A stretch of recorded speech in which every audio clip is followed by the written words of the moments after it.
साथियों, 2 साल पहले दलित की हत्या और उसमें मिला न्याय।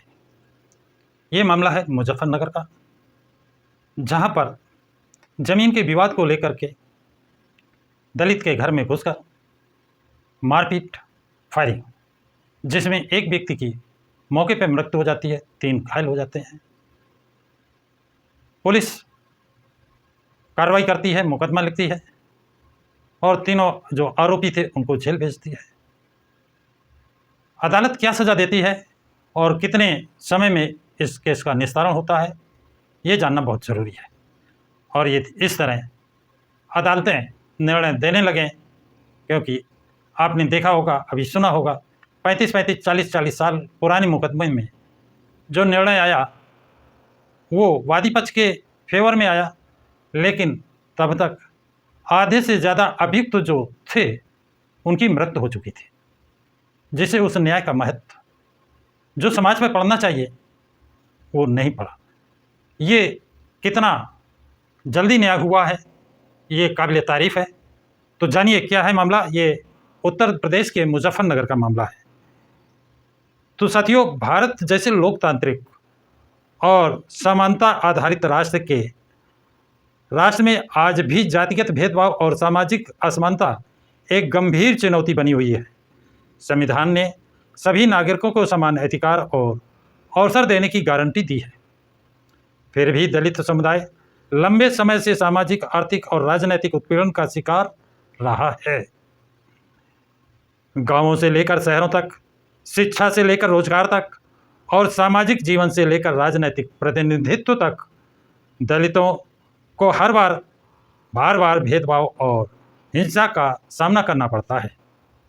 जमीनी स्थिति आज भी बदतर है। ऐसा ही एक मामला यूपी के मुजफ्फरनगर से सामने आया, जहां एक दलित परिवार को आखिरकार 2 सालों के बाद न्याय मिला है।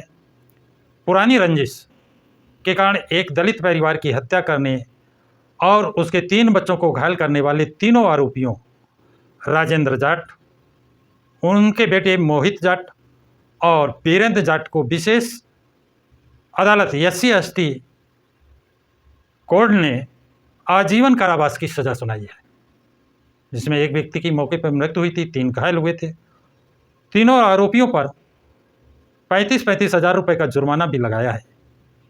इसी के साथ विशेष न्यायाधीश श्रीमती आशा रानी सिंह ने तीनों अभियुक्तों पर 35-35 हज़ार रुपये जुर्माना भी लगाया है।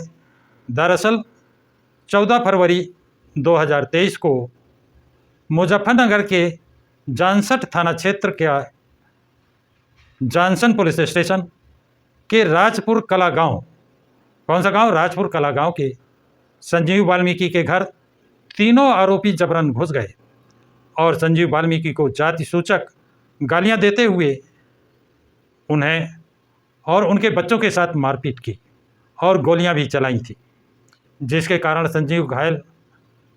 कारण संजीव वाल्मीकि घायल हो गया और उसकी मौके पर ही मौत हो गई। उसके तीनों बच्चे बुरी तरह से घायल हो गए थे, जिसके बाद पुलिस में मामला दर्ज किया गया, मुकदमा दर्ज किया गया। तीनों आरोपियों की पुलिस ने गिरफ्तार किया और समय से तीनों के खिलाफ चार्जशीट अदालत में पेश की। अदालत में गवाहों की गवाही हुई, पोस्टमार्टम रिपोर्ट, मेडिकल इंजरी और चश्मदीद गवाहों की गवाही के आधार पर तीनों अभियुक्तों को न्यायालय ने आजीवन कारावास की सज़ा सुनाई है। वहीं मीडिया से मिली जानकारी के मुताबिक DGC राजीव शर्मा ने मामले की पुष्टि करते हुए बताया कि अभियोजन पक्ष की ओर से शासकीय अधिवक्ता यानी सरकारी वकील जो होते हैं परविंदर कुमार सिंह और विशेष अधिवक्ता नरेंद्र शर्मा ने जोरदार पैरवी की। आपको बता दें कि अदालत के इस फैसले से सांप्रदायिक हिंसा के खिलाफ एक बड़ा संदेश माना जा रहा है, जो आगे भी इस तरह के न्याय करता रहेगा।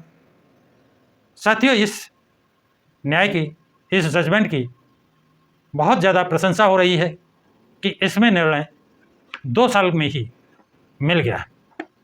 जबकि अभी कल एक वीडियो मैंने बनाया था जिसमें एक बालिका, नाबालिग बालिका के साथ रेप किया गया। उसके नाखूनों में आरोपी के मांस के टुकड़े थे, उसके गुप्तांग और शरीर पर चोट के निशान पाए गए।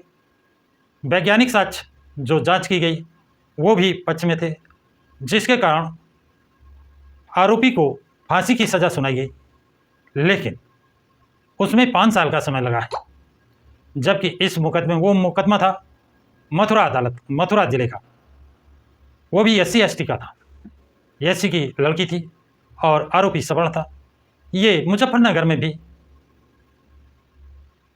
पीड़ित दलित है, वाल्मीकि है, जबकि आरोपी सवर्ण है।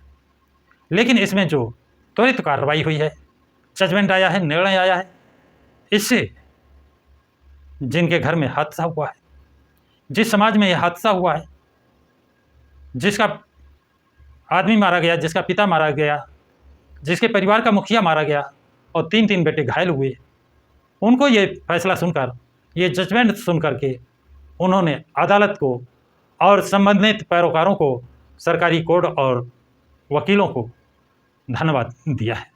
और ये आशा की जाती है कि इस तरह अगर जल्द निर्णय आएंगे तो निश्चित रूप से समाज में अराजकता, वैमनस्यता, भेदभाव में रुकावट आएगी और अपराधी दंड से पाने से घबराएगा, उसको अपराध करने में डर लगेगा कि मुझे भी सज़ा हो सकती है। और ये मुकदमा लंबा खिंच जाता है तो अपराधी बेफिक्र हो जाता है, जमानत मिल जाती है और वो गवाहों को तोड़ने का काम करता है और उसमें किसी न किसी रूप में उसे सफलता हासिल ही हो जाती है। तो साथियों, ये जानकारी आप लोगों को कैसी लगी है कमेंट बॉक्स में कमेंट जरूर लिखें तथा इस वीडियो को लाइक और शेयर करें।